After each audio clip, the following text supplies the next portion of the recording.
Hey, Peter. Hey, how are things in India? Very good. Good morning.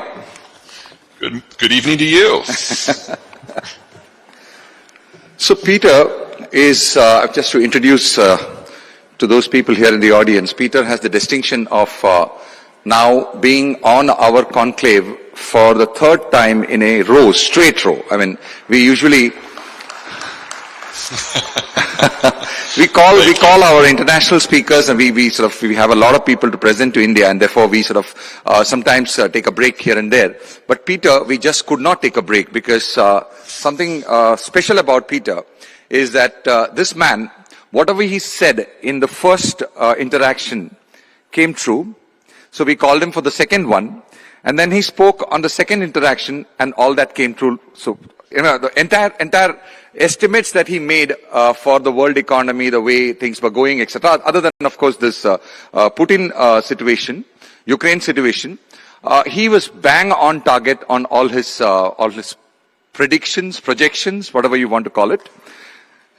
And that's why we thought, we had to get him this time and present him and listen to what he has to say over this extremely crucial and extremely interesting cliffhanger that we are currently sitting on. Unfortunately, it's real. It's not a movie situation that we are in. We're practically on the brink of a very, very, very dangerous situation in terms of the war that is, currently on in Europe. And then, it's got at the background layer of it is the pandemic, post-pandemic, inflation that is setting in almost all the major economies. There is general pandemonium in various countries, in terms of inflation. In fact, in the neighborhood, we have seen two neighboring countries, almost collapsing. And in all this situation, we thought, who better than Mr. Peter Zeihan to tell us as to what is in store for us over the next 3 to 6 months, maybe a year or two, and even beyond, and how he sees the world evolving. So, Peter, we hear about the Russian leader, Vladimir Putin. Is almost a legend, a KGB officer in charge of the Berlin bureau, last to walk out of the office after burning the papers with this burning desire in his mind, in his head for revenge. I mean, of course, this could be a story that is created and part of the propaganda, but that's the general story that we all carry, that this man is doing all this because he has a personal, almost zealous mission of bringing back the glory days of the Soviet Empire. So, this should mean that the move on Ukraine and before that Belarus is a personal project. I want to ask you, are the people of Russia with Vladimir Putin, because if it's a personal project and they are under so much of trouble because of the sanctions, are they really supporting him? What do you think? You've got to look at why this war is actually happening and why it's happening now. So I think the best way to approach it for an Indian audience is to think about it from your point of view. Where does India concentrate most of its armed forces? In Punjab, because you have a land bridge between populated India and populated Pakistan, and that is a security threat. Well, Russia has 9 Punjabs. And unfortunately for the region, the people who live in Russia's Punjabs are not Russian. So the only way that Russia feels it can be secure is to expand out until it reaches these bridges, these gateways to its core territories, and then hunkers down its forces in the gap just like you do every single day. It's just that they have to do it at 9 places, and that means occupying a number of countries with a combined population that is greater than Russia's. So Russia can never be like the United States. It can never be like India. It has to be more like Germany, where it has to have a forward-positioned military stationing policy simply in order to give it what it feels is the minimum necessary security for it to exist. And in that sort of environment, it is very aggressive because from the Russian point of view, this has to be done, and it has to be done now. The Russian demography is collapsing, and this is the last time that the Russians are going to have a sufficient number of young people to attempt this sort of effort. So 2 things from this. Number 1, there will be no peace talks that matter because the Russians aren't interested.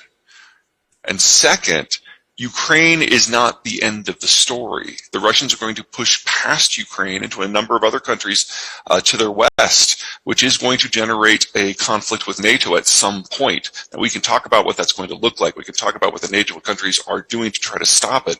But this is what at stake here. We're talking about the Russians needing to get under their thumb at least another 140 million people. The first 50 million just happen to be Ukrainian. Wow. So in that case, you mean that there cannot be an outcome short of annexation, because right now they're talking about May 9th being a victory day. They want to just get some parts of, southeast Ukraine for a land bridge between, Russia and Crimea, and then they walk back. So what you say is that they're not going to stop, and this is not a personal project of a zealous man seeking revenge. It's the whole population, and the Russian people actually need it. I mean, they have to do it. That's what you mean? It can still be a personal project. It can be both. And in the case of the Russians, remember, their demographics started collapsing 30 years ago. So the youngest, and their educational system collapsed at the same time. So the youngest group of people who actually have a skill set are now in their late 50s. Putin's pushing 70. And the only people at the end of the Soviet era who really understood what was going on were the FSB, the KGB agents, because they had been in charge of the late system for Gorbachev, Chernigov, and Andropov. Putin is an extension of that line. Well, if you combine the demographic problem with the information vacuum, there's only like 150 people left in Russia who are in their political elite. This is their last window from any number of measures. And so no, May 9th, it's going to be a nice little party they're going to have. They're going to celebrate, but they're not going to stop the war. They're going to keep pushing and pushing and pushing. And we are now in an artillery conflict. And that is something where Russian equipment and training actually does very well. From a human point of view, it's horrific. But in terms of military capacity, we're in a stage of the war now that is actually playing to the Russian strengths. Okay, so I just want to sort of sidestep a little bit from the war. I'll come back to it to ask you one question, which I thought is important here. Many countries in the world which face this demographic challenge of depleting populations have, looked at a relaxed immigration policy as a measure. We have never heard of that from the Russian side at all. It's not that they don't have the land, they have the technology. It's not that they can't sort of get people across the globe to start learning Russian probably and sort of move there. There would be enough people from Asia who would be quite interested to move in. I mean, what do you think about that? Wouldn't that be a much easier way to do it? The Russians are, to be perfectly blunt, pretty racist. And the Russians have had an immigration policy. They have two, actually. So in the first one, they just started attracting all of the ethnic Russians from the parts of the Soviet Union that were now independent countries, whether that's Ukraine or Kazakhstan or Uzbekistan. That brought them about 20 million people over the course of the last 30 years, and that's pretty much tapped out. There are very few Russians left anywhere in the world that are not in, say, the European Union now and really don't want to move back to Russia, where their standard of living would be a third of what it is now. The second one is they have an informal program that attracts migrants to do certain jobs, especially construction and agriculture, that mostly taps the Central Asian states, most notably Kyrgyzstan, Tajikistan, and Kazakhstan. That has been more successful, but these people are never going to be Russian citizens. They're there as migrant labor. And anyone beyond kind of that ring of the old Soviet influence, moving to Russia's a tough call. I mean, low standard of living, very difficult climate, crumbling infrastructure, minimal social services. It's not the sort of place that you move because you want to move up in the world. It's the sort of place you move because there just isn't anything better on offer. And I'd say that even with some of my more dire predictions for East Asia, there's not a lot of people who want to take them up on that offer. Okay, so now coming back to the current situation and impact on oil, before I get into talking about what will happen to oil now in 2022, I happened to read something which we have not discussed in our prior call, but I thought this would be interesting for people to know here, sure, that the collapse of the Soviet Union in 1989, which probably a lot of people in today's day and age look at it as a historic event, but people who lived through it actually thought about it as a breakdown of a different of two different it was a clash of two different economic models, the capitalist model on one side and the communist model on one side, and eventually the communist model failed, and that's the general legend all of us have sort of grown up on. Many of us do not know this lesser known fact which Peter has actually written in one of his papers, which I happened to read while preparing for this, that actually 1988 was the Russian peak oil, and there was something that happened during that time in which certain terms and conditions between Russia and its other Soviet states, the different countries which formed, different states which formed the Soviet Union, changed, and which led to a whole turmoil. Can you please expand on that, Peter? Because that's something that's very, very interesting. That actually oil was the reason and not the communist model. I mean, of course, that was inefficient, but oil really was the reason. Well, at the late Soviet period, particularly once we got to 1989, the Soviet industrial base collapsed. It was never very efficient, and as soon as there was any access to the rest of the world, people went with goods that were cheaper and higher quality. So the entire Soviet industrial base collapsed in on itself, even before the Soviet Union ended. Well, the Russians at that point were producing roughly 11 million barrels a day of crude. And when internal demand dropped and there wasn't sufficient external demand in order to make up the difference, pressure started building up back through the pipes all the way to the wellhead. And when it reached the wellhead, the Russians had a very simple choice to make. Do we keep running it and it risk the entire pipe system busting and having leaks through the entire 4,000 kilometer length of the pipes? Or do we shut it in? So they shut it in. But Russia's oil production is in the permafrost. So the pipes go down through that frozen layer. As long as the liquid is moving, that's not a problem. But once it stops, it starts to do what liquids do under pressure and expand a little bit, and it busts the rivets and it busts the pipes. So all of the wells that were shut down in the late 80s, early 90s were shut down forever. We're starting to see that now. We're starting to see a situation where the pipes are backing up, refineries are going offline because they don't have anywhere to sell the crude to. No one's picking up their crude at places like Novorossiysk on the Black Sea. And very soon, certainly within 2 months, the Russians are going to have to shut in production. And that production will be gone for decades, because the last time this happened in 1988 to 1992, they didn't get it back up online until this last December. So one way or another, the world is going to have to get used to 4 to 5 million barrels per day of less Russian crude later this year. No, that's quite something, because that would practically mean that Russia, which does not have anything other than oil, it's like practically decapitating the earning member of the family. And is that not enough reason for a preemptive and proactive military action than currently we look at the Russian military action in Ukraine and the response and NATO support, etc., as a contained war, and only that something that could go wrong in that situation would be if NATO really got into it by chance. Either somebody bombs a NATO position or NATO actually is sort of seen by Russia inside. But here we are looking at a situation where, if you're saying it's just 2 months and once it starts breaking down, they took 32 years and to come back. Obviously, even with current technology, it will take at least 10 or 15 years, and that means that by the time alternative fuels would have come, and that's the end of Russian oil, and there's no earning member. You're just going to kill him. So why would Russia not actually straight away get into an action in the next 2 months than just pushing around in Ukraine? And probably sort of, this is way more than putting a nuclear bomb anywhere on Russia.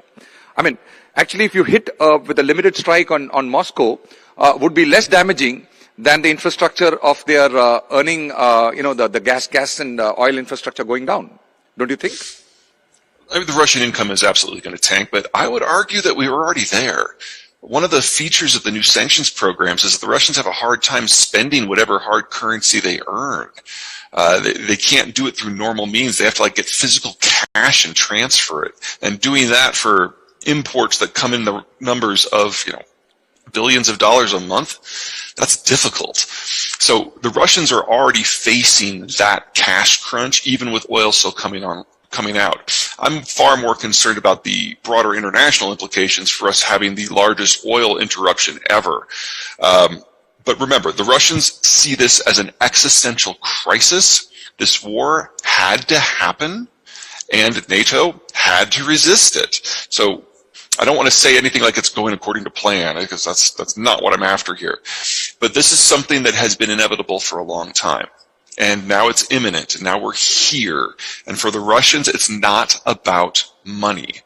And if there's one thing that binds all the Russian citizens together, it's a celebration of privation. This is not a country that is in the Indian or the British or the American tradition where economics trumps politics. Other way around, security is always paramount. Wow.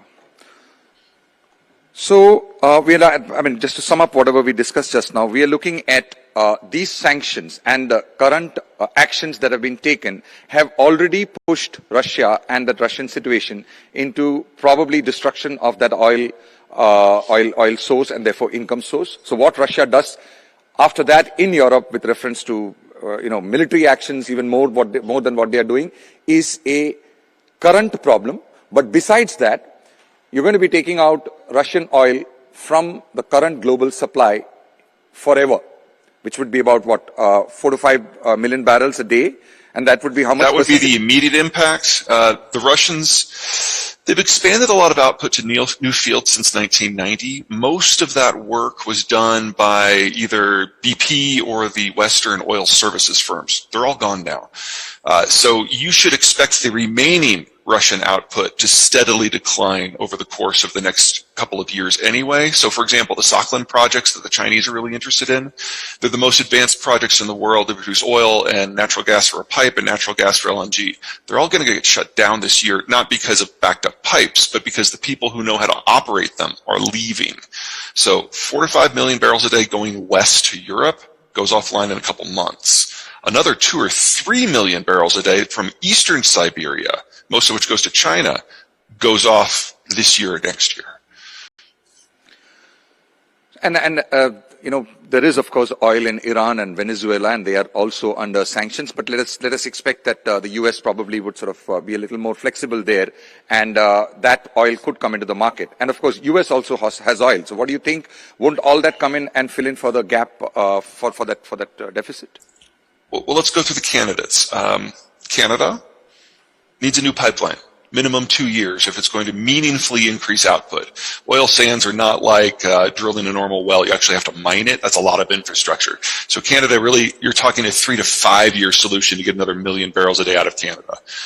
Venezuela, after 20 years of, in many cases, deliberate mismanagement, most of the reservoirs have suffered permanent damage. If you were to stabilize Venezuela where it is right now, that's a $10 billion project that'll take at least a year. You might be able to get 300,000 barrels out if you really push it this year, but you're talking about another $10 billion of investment into a country that is sketchy at best at the moment. Iran's a little bit brighter. If the sanctions were to disappear tomorrow, Iran would probably be able to bring another 400,000 to 500,000 barrels online within 12 months. But you also need to bring in a huge amount of an investment in a country that tends to confiscate investments. The Iranians like to say that the only reason people don't deal with Iran is the sanctions, but that's not true. Iran has the world's second or third most that's what I'm looking for, constrictive investment regimes. And so even when everything is open, even when you get a country like Italy or France who really doesn't care about the politics, it's still a very long, hard slog. So you're not going to get 1 million barrels out of Iran in any less than 2 years. That's everybody. I mean, OPEC has minimal spare capacity. Now, in the United States, pros and cons. First, the pro. We were in the midst of an oil build-out even before this happened. So we were probably going to be seeing another 1 million barrels a day within the calendar year. That will probably increase by about half now. And considering the environment we're in, that's great. However, it's nowhere near enough So if everyone who can be brought in is brought in, we're still talking about a shortage in excess of 3 million barrels a day this year, and then next year probably going up to 5. It's very difficult for me to see a scenario where that's going on, where oil prices stay below 170. And considering that the Biden administration is not incredibly popular, and it's a midterm election year in the United States, I think it's very highly likely that the United States is going to ban oil exports, or at least restrict them, in order to sever the American energy price environment from the global one. Now, that'll keep prices relatively low and mild in the United States, but that's going to remove another 3 million barrels a day of consumption capacity, production capacity from the rest of the world. So the rest of the world is going to have to get by without American and Russian oil at the same time, and that's going to rewire everything. Okay, one question about India. In the worst of the emerging scenarios in crude supplies, what are your views about Europe, China, and India's energy strategies? What are India's strengths and weaknesses, and how do you think we should cope and prepare? Okay, I think you're going to like this one. Okay, so if the Americans are going to remove themselves from the global energy market, the Europeans are the ones that in the short term are facing the biggest problem, because all that Russian crude that was going west is crude that they used to use. So the Europeans are going to have a very simple choice. I mean, they can petition the United States for a little bit of help, and the U.S. will send refined product to try to take the edge off of it, but it won't be nearly enough. The Europeans are going to need an alternate energy source, so they will go south. They will start interfacing with their former colonies throughout the African continent and making sure that those flows go north to Europe instead of east to Asia. The next country in the kick line is India. If there's minimal Russian crude and minimal African crude and minimal North American crude, all of a sudden India is looking at a global shortage that is greater than total Indian production. But India is the closest major country to the Persian Gulf. And any tankers that leave the Persian Gulf have to sail by India to get to East Asia. In that environment, India is the only country in the world with the military, economic, and political capacity to interface with the Persian Gulf from a point of strength. So I think it's going to be very easy and very necessary for India to go to Kuwait and the Emiratis and the Saudis and arrange a direct transfer deal. So prices will probably be uncomfortably high. That's going to be unavoidable, but you're not going to have a problem with actual supply. Okay. That's going to be for countries further east. Because if you remove all this oil from the market, then the entirety of the shortage falls to the last country in line, and that's China. We may be in China's last year as a manufacturing power already. Because if they can't keep the lights on, nothing else matters. So that's quite a dire situation that you're talking of from the point of view of China. One last question, just to wrap up, and this is something that, let's hope he has positive things to say, and whatever he says negative doesn't come true, but that's not been the record this man has had. So you're talking about a damaged Russian crude infrastructure, disruption in Ukraine and Russia, wheat and agriculture supplies, dysfunctional Kazakh sources also, you said it goes through Russia, oil at abnormally high levels, and this plus post-QE inflation hitting hard, China shutting down cities now for the COVID waves. This is the present to the next few months. Add to that the not so rosy situation that it's not going to be May 9th, it's going to be a long time after that the Russian push will continue, and it probably will come to a place where by June or so, or July probably, the Russian pipes start cracking, bursting, and then they are in a, absolute, desperate situation. On top of that, I'll go back to your last time's, prediction that the baby boomer generation retires this year in the United States at the average age of 70. And by 2022 end, you said most people will be in conserving mode, out of spending out of pension than out of earnings. So we're basically going to face a serious situation here sometime in the middle of 2022 onwards. And if the least that could be done was to get the oil thing back to current situation. That itself, you said, technically will take between a year to two. So you're going to be seeing a very, very bleak situation over the next 2 to 3 years. Your prognosis for the global economy now for the next 12 to 24 months? The global economy is going to be in recession, maybe even depression. We are at a break point where globalization is collapsing and the demographics of so many countries are turning. We've always known, demographically speaking, that this was going to be the decade where the old economic model of globalization was going to fail. We've always known it's coming. The COVID epidemic sped things up, and Ukraine has put in a hard stop. So we're there. This is the year it's all breaking down.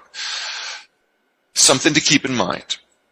When the Americans created globalization, it was done as a bribe. We were trying to convince countries to join us against the Soviets. So you can participate in any supply chain, participate in manufacturing, access any market, access our market, if in exchange you ally with us against the Soviets. India didn't join. India has been relatively pro-Soviet. In fact, the Indians were pro-Soviet even when the Soviets were gone. What that means is when globalization collapses, India doesn't have to fall all that far because India never invested its economy into the international network. And since you have functional boycotts, not the word, since you have functional control, if you want it, over who gets Persian Gulf energy, India is going to suffer, yes, unavoidable. You may not have invested your entire economy in it, but there's no way that you can break the imports and the export system of the world without feeling something. That goes for the U.S. too. But India is going to hold the control to the gates of the Persian Gulf. And to think that India won't take advantage of that and get some benefits from that, I think is being very, very creative. So we're all going to have to learn to think a little bit differently in this world we're evolving into. But India is one of a half a dozen countries in the world that is actually reasonably well set up, not for the current age, but for what's coming. And every competitor you have is on the other side of that ledger. Thanks a lot, Peter. That's quite heartening, although, a slightly grim situation for the world at large. With that, thank you, Peter. I will move on to the next session now. Take care.